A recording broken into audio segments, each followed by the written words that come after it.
state and trying to figure out to determine what the current state is. So when we're talking about current state, we're talking about how are things done today, which can be involve any number of things, including processes, behaviors, tools, technologies, all of the things that go into what's actually happening. And we're trying to figure out why is it what's happening and why is it happening this way. Another way to think about that is we spend a lot of time every day working in processes, and so this is taking a step back out of that to work on it. And while we're taking that step back and looking at what's going on, before we can start to make any changes or improvements, we have to understand what's going on. So what work is being done, how's it being done, who's doing it, and why is it happening that way? And my experience is, at least, the idea that you have of what's actually happening is very different from probably what your policy documents say is actually happening, which is wildly different from what's really happening. So these sorts of exercises of determining what is actually happening are not only really important, but can be really enlightening. And you'll find that there's a lot of challenges that you can run up against when you're trying to determine what's actually happening in there. So one of the things we wanted to ask is, what sort of experiences have you had, either looking at processes or working with individuals? What sort of challenges did you face when you started asking questions about what's really going on? Anybody? I'll volunteer to break the ice. I'm looking at you because we have, within the past year, a certain project where in mapping current state, we noticed inconsistencies, and that was the exact problem, was that there was what the perception of what was happening and documented, perception was radically different than what was actually happening. So it took a while to figure out why are there inconsistencies. So it was many iterations of process maps overlapped like Where are the differences and why are the differences there? Awesome. Yeah. So it's interesting. So I worked with a lot of technical folks and technologists. They always want to get to the fix-it solution, right? And so I've seen some impatience, like, I know what I need to do. What are you doing to map the current state? So it's an interesting exercise to work with that kind of situation. Yeah, and get people on board with the idea of taking that step back to look at it. Yeah. Definitely. Anybody else? Yeah. Some of my biggest challenges that I have encountered are around people being so emotionally attached to their part of the process that part of your job is to try to, separate out, because they take so much ownership and they feel so prideful, or that's a preference thing, that they are attached to that part of it. And so it's hard to kind of analyze it and even talk about the potential of making changes, because they feel like it's a personal, attack to even look at that. Yeah, I would agree with that. Some of the challenges that I've found most tricky to navigate are trying to separate for people the difference between the personal and the process, and being able to reassure people that it's not personal, it's not about them, it's about what's happening in the process. Right. Yeah. Anybody else? Yeah, I had a couple. One that I see a lot is that people feel like it's pushed onto them, so they weren't consulted enough. And the other thing is sometimes they feel like they've already tried other things, and this isn't going to work. So they come into it with the negativity, and probably it won't work if they have that attitude. But yeah, trying to break them out of that is really a challenge. Yeah. Sometimes people feel very so added task on whatever they are already doing. And when you imply or you say critical thinking, how this can be, I don't know, looked from a different perspective.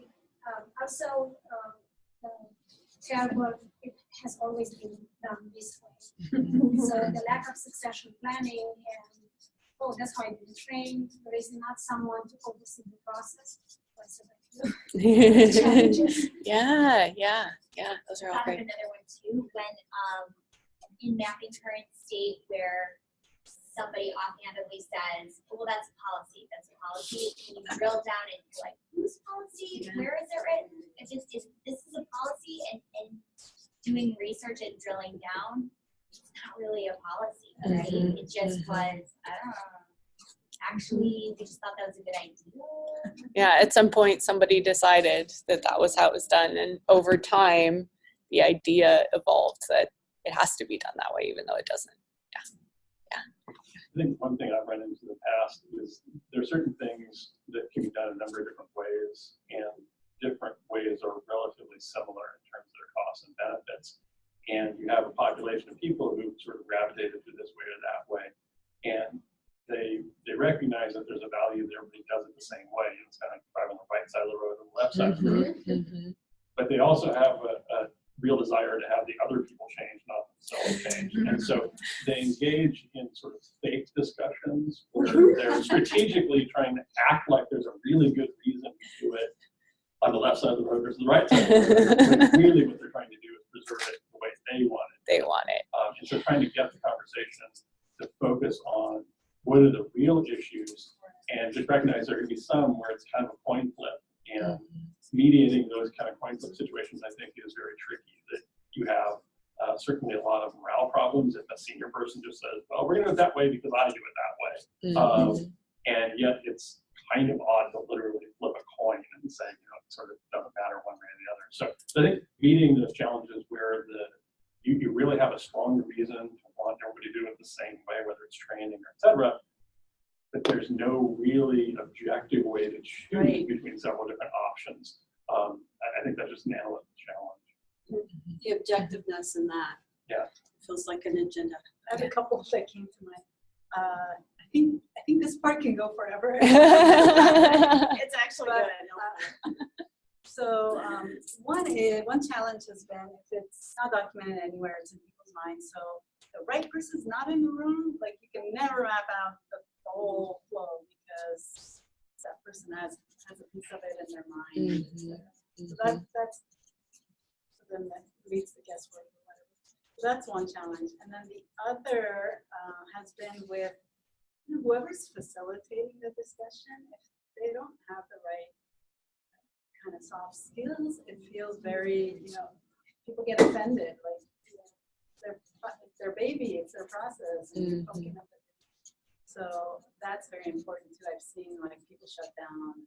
They don't want to participate in that. Yeah, having the right environment and the right person sort of leading that discussion. Definitely. Awesome. They always they feel like you're an auditor, so they have the same One word answer. Yeah. Productions, what's happening? I need to lose my job. Yeah. Awesome. People are often in their roles in university for a long time, and sometimes they've seen multiple iterations of an idea that may not have come to pass before, and so then there's this sense like, well, why bother now? Why bother? Yeah. So kind of your track record in history is of that as well. Since this was really good conversation, I'm going to jump in for a second. It kind of leads into the next part. Keep in the back of your mind as we go to the next part, which is about pitfalls. The pitfalls. Yeah. Setting this up with, do you always conduct current state when you're approaching an improvement activity? And it could be for, a small thing or a big thing, or keep that in mind. So Yeah, so I think we've already sort of started to segue into this a little bit, but we wanted to have a conversation to get what you guys have been through as far as pitfalls. So you've done it, and you've got the people in the room, and maybe you're able to start this conversation. But what went wrong when you were trying to map that out and figure out what was really happening? And I'll say one of the things that I've run into sort of dovetails on what Mashkan said, is that if you can't build an environment of safety and trust with the people that you're working with, they're not going to be as open and as willing to share what's actually going on, especially if what's actually going on maybe doesn't line up with what the policy says should actually be going on. So that's something that I've definitely run up against in the past. Anybody else? Any things you've run up against as you've tried to make it happen? I know as far as expediency, not doing current state, skipping that because there isn't a patience. I've never seen that do well.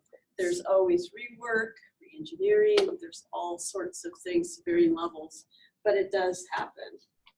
Yeah, absolutely. I think the one thing if I had to put my money on one of these processes, I would think current state is like a must-have. Yeah, like are we doing just current state? Just very, very clear. And it doesn't have to, I think what happens is people get stuck on like, how do I map this out? Do I use the right flow diagram and the right sign? Who cares? Just like start the conversation and document it somehow, in my opinion. That's like the bare minimum. That starts conversations. People start leading into, they start looking at future, then you bring them back and start talking about what's happening in the past. So I think that's a must-have. Yeah, so it sounds like getting caught up in the wrong details at the wrong time, or trying to not look at now and to start jumping ahead or jumping behind. Yeah. Anybody else? Yeah. I think one of the most important follow-up questions when you're doing all of this and taking a current state is not just documenting what the current state is, but the follow-up question of why are we doing it this way?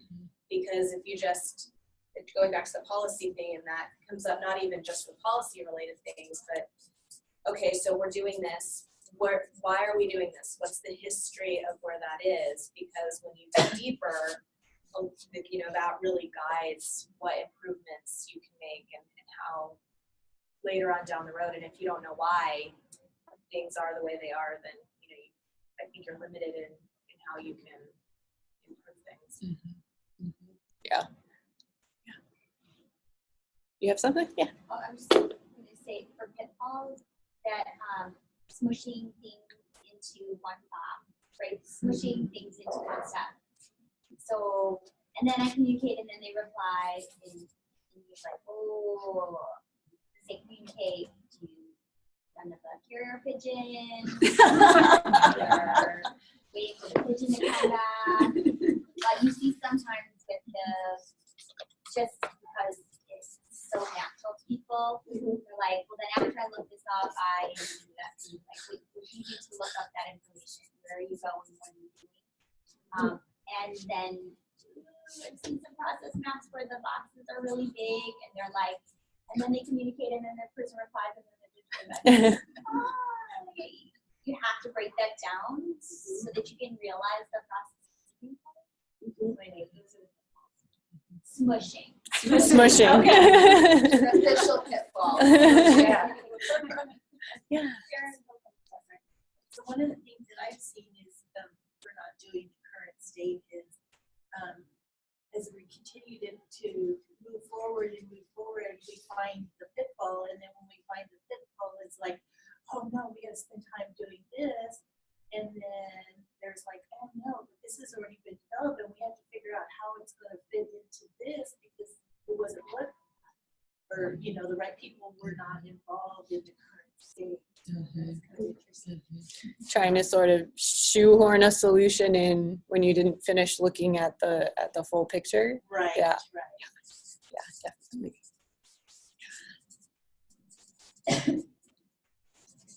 Anybody else? Did you have something? Oh, yeah, I was just going to say with what Erin has said, I've seen it as like in our team where either really general, like really like 30,000 foot, or it's so detailed that it's like, wow, like, okay, maybe we could break these out, take it to, there's, sometimes people have a hard time finding like the medium ground. Yeah, finding the right level of detail. Yeah, definitely. So the opposite of squishy being like microscopic. Microscopic. And then I go to my template and I copy it and I paste it. And I see these people, and it's like, And I think one of the biggest pitfalls, and that is not a teaser, it's like when they have a cliffhanger. Anyway, what I think one of the pitfalls for not doing the current state is how do you do any change management going forward if you haven't sort of set a baseline and you know what you're changing from? That is such a huge one. And I don't just mean the details, I mean the people. People go along with this and they invest in this. So if you start saying you want to do something and putting them through something which could take them to the microscopic or more detailed, then they'll feel like their time was wasted. There's a change management issue there then, right? So to me, it's the baseline that you need to have to move forward with people following you. Yeah. Perfect. Okay. Awesome. All right. Anything else? not many people are reluctant to change, so having the current state gives them the opportunity to express, to get involved, to feel like they are part of something, and also time to get used to what is going to be the future. So it's like you kind of walk them through the same thing I need to walk. Yeah. And it's also, I'm glad you said that time when you see more than your sliver, or the process owner who's like, this is how it works. I know how it works. I can tell you every step. It really isn't how it works. It's eye-opening for everybody. So that's great. I like that one too, because it's part of the change management where instead of somebody saying, this process is a problem, you have your team members engaging where they, at different points, come to realization. So we're both sending out those emails, aren't we? Yeah. And they can They themselves. they themselves can say, yeah, that's how it goes. Yeah, absolutely. Do Excellent. you have any strategies or thoughts about, because if people realize something like that, they're going to be really inclined to just start changing right away. So that sort of process management that says things will come up during this meeting that you may prematurely want to go back to your office and immediately start changing things. Let's put sort an of asterisk near undermines- it. Yeah. I mean, Like you say, yeah, you're right. You have to like indicate something because you can't just say, we'll be fine. Oh, let's just circle this. So like they feel. I think that's where that facilitator needs to come up and do the aha. That's where you want ahas and different things. Because we went through a process, and one of the things they still had on the form was social security number, right? And so that just kind of looked up at us like, really? That's still on your form? And they went and changed it right away. So that's an okay kind of thing, but we addressed it clearly right then in the meeting. But that I think that needs to kind of be set as a bit of a ground rule or an expectation. You're going to identify some things. We're going to capture them. Some of them are going to be aha things. Some of them we may want to act on soon, but we need to talk about it so that we don't undo something or create extra work while we're looking at, improvements. I think that's what I do. yeah, and I think you see two kinds of problems. One is people might change things without necessarily understanding all the details. But it turns out there really was a reason that was done. Yeah. So we didn't know it. But the other, I think, is sometimes you end up with people making decisions and starting to implement things they aren't really authorized to do just yet. That's So a even big if it's one. a really good idea, Yeah. the chair or the MSO or somebody might get, wait a minute, I didn't tell you people are changing things. Who's changing things on my approval? So I think that's it. In That's some sense, key. it's trying to harness the enthusiasm and the good analysis in a controlled manner. rather than Yeah. just sort of wildcatting out there and changing everything. I have a story on that. So we sent everybody through the yellow belt training, the 1-day yellow belt, where it's like, it's so energizing, you go through. And so everyone, like all 400 people in our department, so 40 at a time. So some people would come back and they're so excited and they take it upon themselves to change something. And they tell me about it because I was running, and I'm like, oh, that's great. And a director from this other part of the department would come to me, growling at me like, what happened? Why are you celebrating someone changing something? It added 5 steps to what we already did. So it was that kind of thing, like they're so excited about doing it, but all the downstream effects. And so yeah, we kind of took it more carefully from there. Yeah.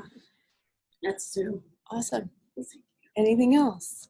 I was gonna say one thing, when we're doing just current state, so I've done it with Gina, so Gina, you tell me if it worked, but I gave people actual little post-it sticky red flags.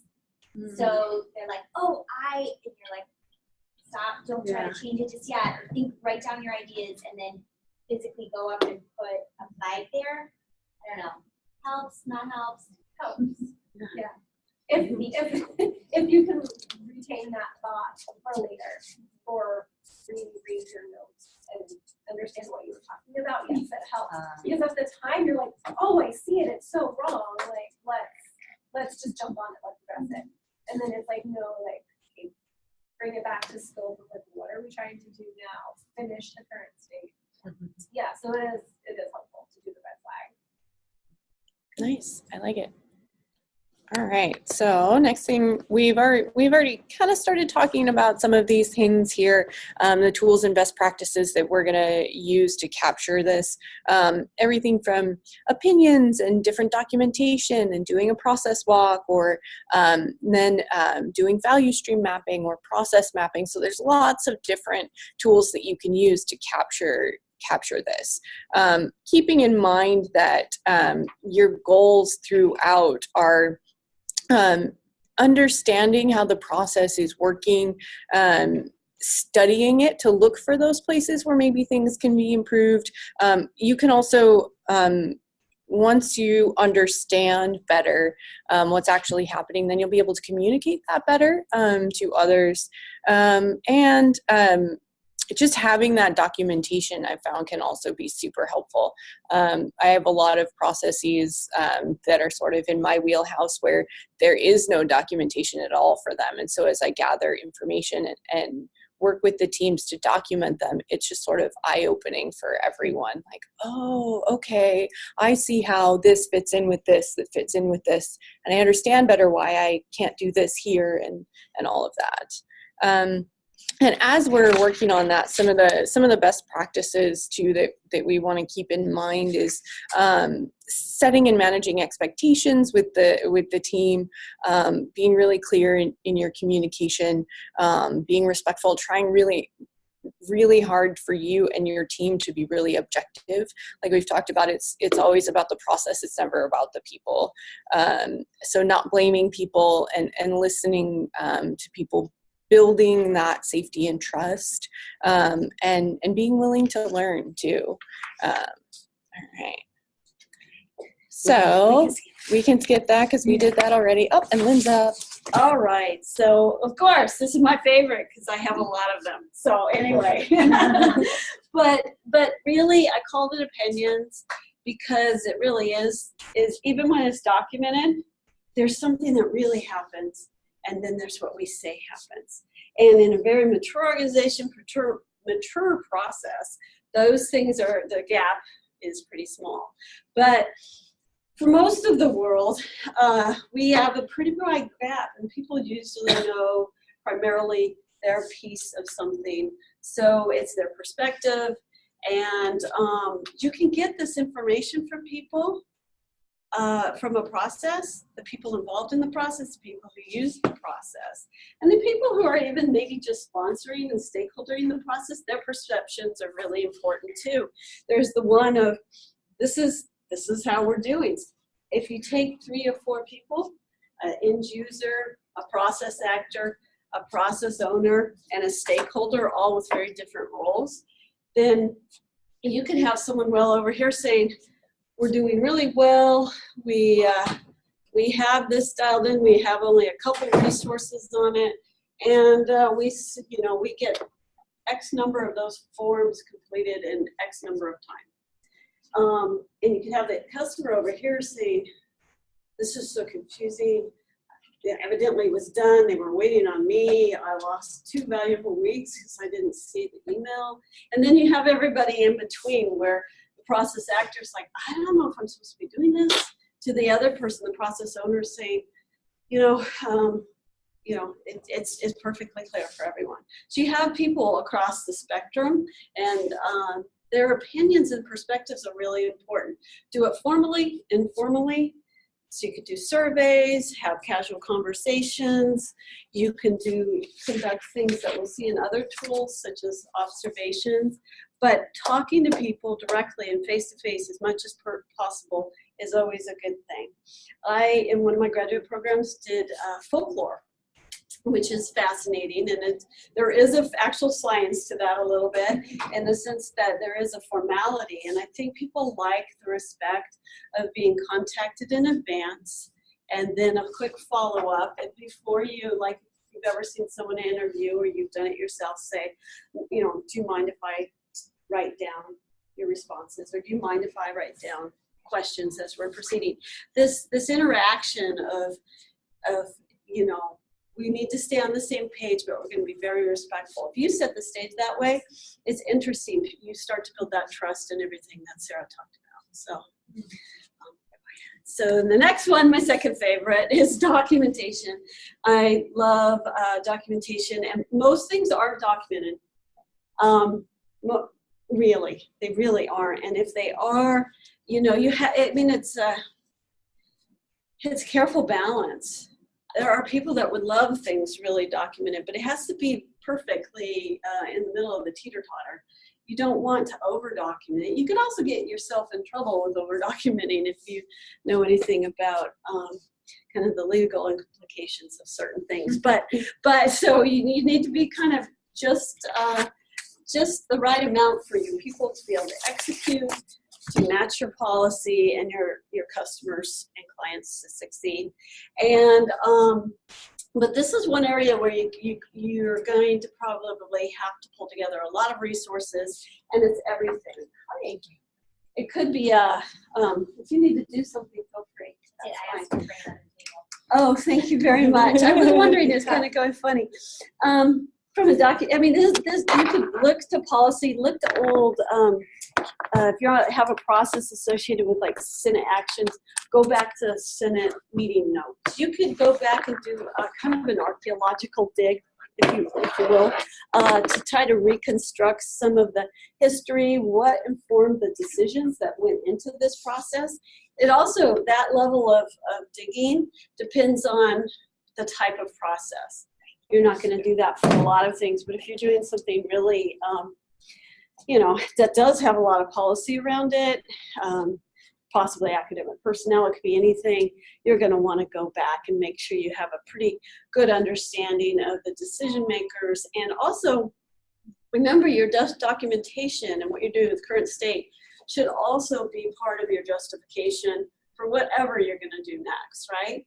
So you'll figure out, and you'll get the pulse on how far do I go with this documentation, and or not, based on what you really need to justify.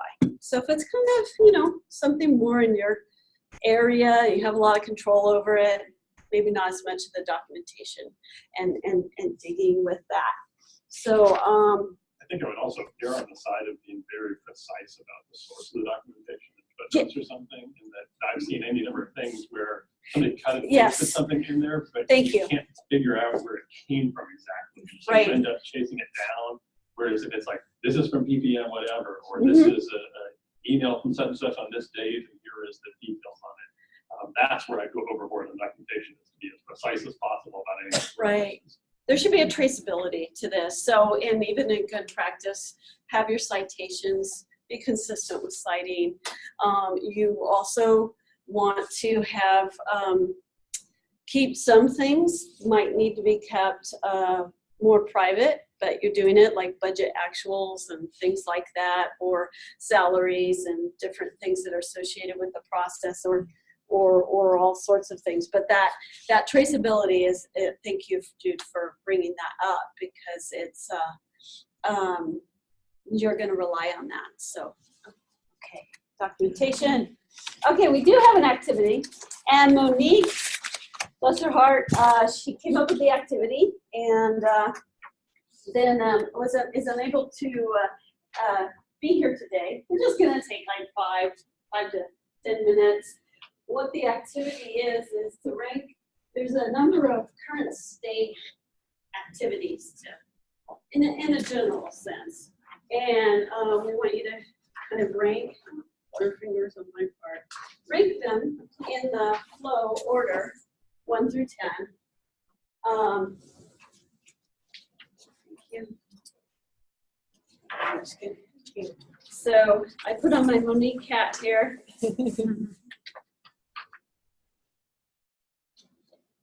I'll give you a few minutes. I'll see if anybody's asked any questions online.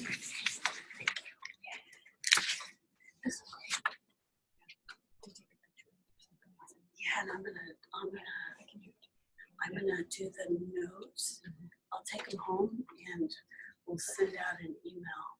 Actually, that's what I'll do. I'll get everybody's email so I can email them. Oh, there's a sign-up sheet that went around. Oh, thank you. With people's emails.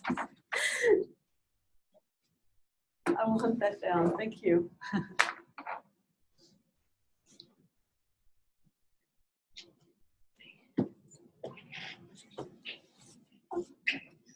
So easier.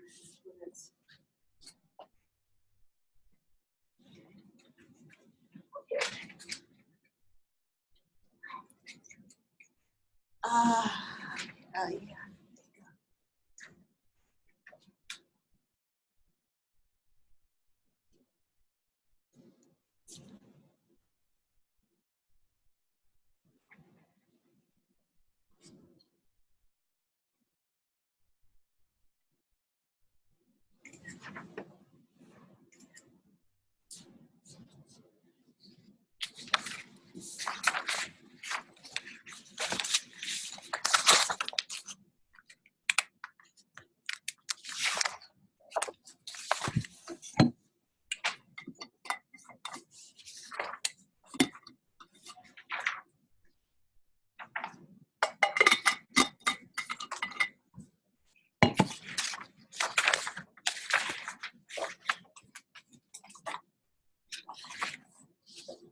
Oh, I got her one.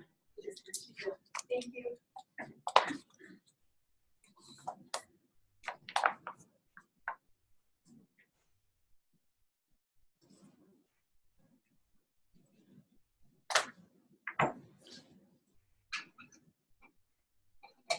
Feels like being back in school. Yeah, I know. A couple more minutes, please. In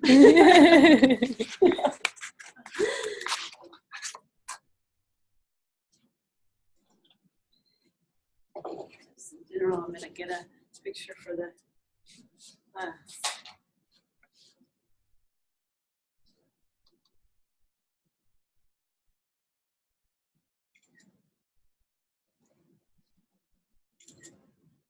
we go.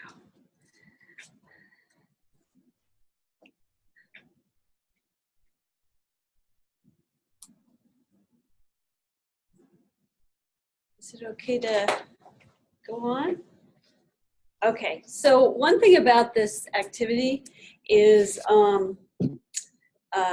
you can design it any way you want, but the thing I liked is there are different kind of icebreakers. It depends on the group you'd be in, joining up with, but you can use this kind of tool, to introduce folks to. We're about to do current state. We've probably all experienced this and done this a different way. Here's kind of a bit of a game. You can make it a little easier. You could do whatever you want with it, but it is a way to sort of try to set an expectation, because then you could have certain clear steps that everyone knew. Because I find a lot of people will not listen to you until they hear, we get to sign off on this, right? Or you're not going to do that and then not let me see it after we're done, right? Well, how will I get to see what I've said, how it shows up somewhere else? So this kind of, and if clear, everyone gets to see it before it's finalized is one of your steps, is great. So, okay, really quickly, go ahead and hit the thing 10 times. According to this activity, you want to do these and these. So you want to name it and set boundaries. There's a lot of different ways to look at a process. Number 10, right? Yeah. There's a lot of ways to look at a process, and I think this does a good job of boundaries, outputs, inputs. So you want to look at what shaped the current process. So that's the history, internal and external factors we already talked about. And what do folks think? User perception, stakeholders, political landscape. We talked about that with the opinions. This one is really looking at the process itself and saying there's different components of it. So this activity is emphasizing inputs, outputs, guides, enablers, flow, Process management. reviews. So what are we? Oh, wow. Well, that was the trick question. That's part of that. I picked, Process rules. it's right here. So process rules is 8. Okay. Good job. There you go. Let's say that was planned, but it wasn't. Again, my fault. But also, this is just one way to look at it. So I want you to say, keep that in mind. The appendix of the presentation has other ways to look at it.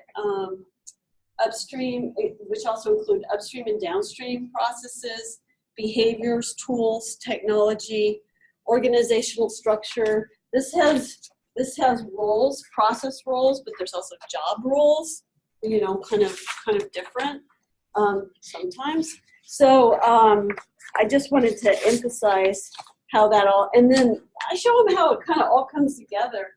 We have a start and a finish, so we've got some boundaries, what those are.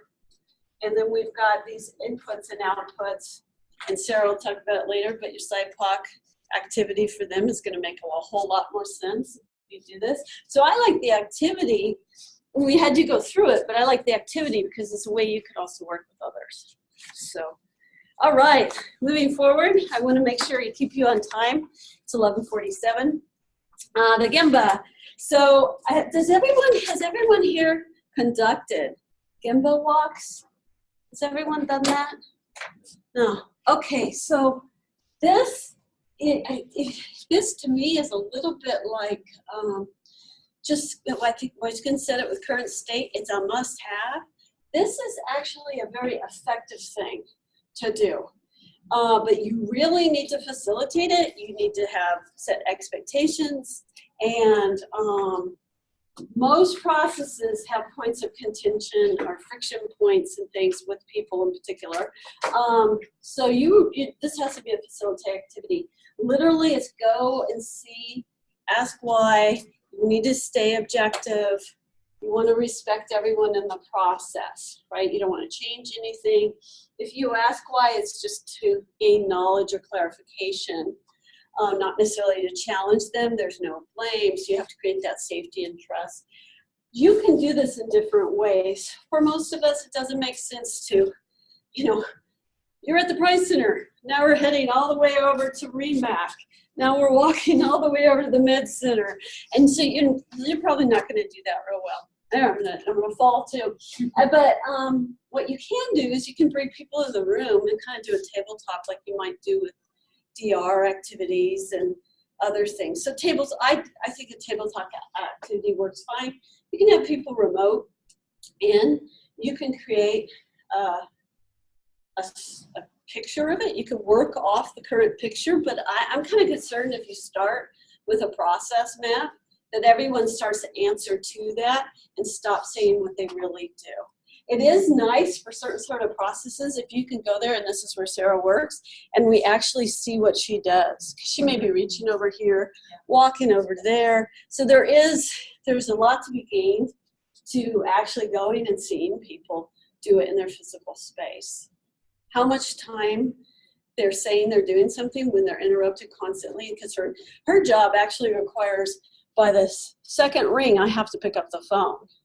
Well, no wonder it takes her X amount of time for everything in the process. So this is a great one. That's a real favorite. And the next one, okay, I have something about the Yeah. what you just said triggered it. So when I was doing my black belt project, I was in the class with Lily. Yeah. So she works in the health side within patient care, and she had to. The process was about what the process that nurses followed for like vials of medication, etc. And so she kept trying to schedule meetings with nurses, and nurses like, look, I work like X many hours. I have to go do my work. Like I don't have time to go sit in a meeting. So she ended up like just following them around and just figuring out what's going on, and she tried not to like ask them too many questions. But she said it actually, first she was dreading that. She's like, how am I going to figure all this out? She said it was like eye-opening what you were saying, how they're like going over here and running around, and it would have been hard to describe that. So some processes, that works really Some nice. things you have to see it to You believe just it. have You to- just can't describe it without experiencing it. Yeah, And that's a perfect example of actually taking something that's very time sensitive, complex, lots of high risk, all sorts of things. But also when if your process isn't like that per se, those factors, still do this because as you were saying, you have to see it to believe it. But this person over here and that person over there, seeing each other, what they go through in the process can also be a leveling experience.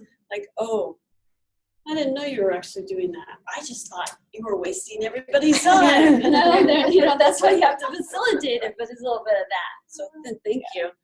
When I did a process walk recently, the number one thing people said the entire time was, I had no idea you had to do that. Over and over and over and over, different people at different points. Why do you have to do that? Right. So it really does open people's eyes to what's actually going on. So this is a good one. And this will be really quick. I like this. I think this is important, but I also want you to know I understand its criticality in the analysis. But for current state, it's a great one to document, especially when you're trying to quantify. We do want to quantify. We want to have as much data as possible. So if you go to the next slide, at a bare minimum, you want to set your boundaries. You want to show a flow. Those of you who've gone through your yellow belt know this. And you're trying to understand the capacity. How many things are moving through the process at what cadence, at takt time, and the wait and touch time. Wait and touch time and flow, if you just simplify it like that, this is an interesting thing to go through. People can participate with it. You kind of go through and you have how many items and how long is it sitting there for and how long are you waiting to get something. That really helps you it can help you see quite immediately low-hanging fruit, like, wow, that's a bottleneck right there. So please, if you're not doing this, start to do it and get comfortable with it, and then use it. in your facilitate that. And we're back to Sarah. Back to me. So we're just to kind of wrap things up, cover a couple more ways that you can do the process mapping and get that visual representation of what's actually happening there. And a couple, so the things we're going to talk about are the SIPOC and then the different types of flow diagrams. So the first one, SIPOC, which if you haven't heard of it before, SIPOC is an acronym for suppliers, inputs, processes, outputs, and customers. It's a really high-level map. It's going to help you understand what's going into your process, what's going on at a high level in the process, what's coming out, how those things are related, and who's sort of putting the information in there. Some of the things that you can also use the SIPOC for is it's a good communication tool. If you're communicating with upper level management and you just need a bird's eye view of what's going on, you can use the SIPOC for that. It can help you to identify customer requirements. It can also help you to plan your process walk and make sure you're getting all of the correct people in there. It'll also help you manage, once you get into the more detailed mapping, kind of have a better boundaries of what you want to map so that you're not doing marathon mapping and just mapping all kinds of stuff out. The SIPOC can help you look at what you actually need to spend time mapping. And you can also use the SIPOC to identify what measures you're going to be able to look at while you're working on that process, so that up front you're looking at what are the things in this process I can measure to quantify the changes that we're making. So that's the SIPOC. And then there's a couple different types of flow diagrams, including the swim lane, the spaghetti chart, and just a straight up flow diagram. So the flow diagrams in general are going to be a graphical representation of what's happening in the process. With a swim lane, or it's also called cross-functional map, you're also going to see who's doing what. And for me, in my area, I don't know about everybody else, but we tend to have some unclarity in the roles of who's supposed to be doing what. And so doing these sort of swim lane maps has really been sort of blowing people's minds, because they can see very clearly who's responsible for what. And then the spaghetti map is about a lot movement, where things are moving and how many times they're moving, and as you can see in this diagram, there's a lot you can learn from that, and how things are moving around, and where the redundancies are, and where things overlap, and where there are intersection points in the process. I think that's it. And one of the things, well, we listed some of the current state tools. Clearly, these aren't all of them. I mean, you can start thinking of waste walks and as pieces of this as well. But about the SIPOC, I love your description of the SIPOC. I think it's really an important thing, and I find that most people have one idea of who the customers are before the SIPOC and a very different one afterwards. If you do the SIPOC for no other reason, do it for this last column over here, because that tends to surprise you of where it can be. And then the high level, and sometimes there's a SIPOC where you have suppliers, there's a column for requirements, and so you're getting the requirements here and here as well, incorporating them in different ways. So, but the SIPOC, of course, should have requirements in place, and it really helps you scope whatever it is you're doing. So that was good. Anybody have any questions? Or I love the discussion. It was great. We're gonna send this back. I got all the emails. We'll send a summary and a presentation, and we'll post it on the Big COP site. But again, I can't thank Sarah and Monique enough, because we just decided, well, let's do a presentation. Current state, it sounds easy. To be honest, everybody thinks it's really easy. If it was so easy, why aren't we doing it so thoroughly and so comfortable with it? Look at all of this. This means it's not easy. Facilitating it, you cannot underestimate what's required with facilitation of that. So you have people going along, kind of shedding their baggage. You don't want to have venting sessions. You need people to to be heard. There's all these things to balance. So I love it. So thanks for listening. Yeah. Yay. All right. Thanks. I just had a question. So have you ever had it where you started the current state in the middle of something that was Oh, going on? sure. Sometimes you have to just get caught up. So all of a sudden, yeah, you start new work. Yeah. You're like, okay, you need to understand where everyone's at and do a gap analysis. What's known? Where are you at? And hopefully something's leaping up at you. And then you want to start and dig in that. Go ahead. I was gonna say, that was that, right at the beginning, I referred to something where we were noticing further along the line, there were inconsistencies in, requests, requirements, and like, this isn't making sense, this isn't making sense, so then you just step back, okay? What do you think is happening? And what on the policy side, which is where the requests were coming from, and then what's actually happening. And what's actually happening, what the policy side's requesting isn't gonna work for what's actually happening, right? So that's where we stepped back and said, really need to map. When we said what's actually happening, we mean what's actually happening, not just what we think, which is hard. Because people also want to tell you what they think you want to hear. I guess that's what they say. So I don't want to get in trouble, or yeah, I'm too busy, but nobody wants to hear that. So I just do it this way. But I'm not going to tell you that because this is what I'm supposed to be doing. Right? Or Yeah. it adds a layer of transparency. You know, we're looking at these things, so there's a lot of cases where it adds a layer of transparency that not everybody is excited about sometimes. Right. And if you're trying to align the policy and what's actually happening, you know, there oftentimes a direct conflict. Right. I think it's especially important at the university because no faculty make policy. Mm-hmm. They have theoretical ideas about how things should work. And then there's like reality of how things actually work, and that policies apply to students who change their minds and, you know, drop out of school or come back to school or do all these human things that don't fit with theory. So I think that current state mapping should be eye-opening for policymakers. Mm-hmm. That's a good example. Thank you, Erin.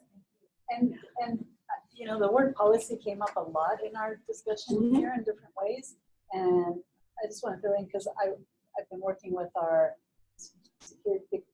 security director at ITS, and he's like, is that a little p policy or is that a big P policy? And I'm like, what do you mean? He's like, you know, in our department, we came up with something, it's our own policy, like we created it, we can change it, it's the little p policy. The big one is, it's mandated, it's from the state, it's from, you know, and those are the real policies that can't be changed. So we got to be careful with the little p policies, because those are just like guidelines or whatever. But people hear the word policy. So I think keeping that in mind is important. And I think too, that like cyclical, academic senate's an example, but they come up with a policy that's theoretical, but there's not a check-in to see, well, how is this implemented and how is it actually working? And then go back and revisit the policy and make adjustments. That cycle takes forever. Moving around the, planets before we get back to it, and we never do. But I mean, that happens in different contexts. Oh yeah. Well, it's noon. Thank you. Thanks everyone. Thank Yay. you. Yeah, this is the I like your I Oh, yeah. I feel like that. Thank you everyone. like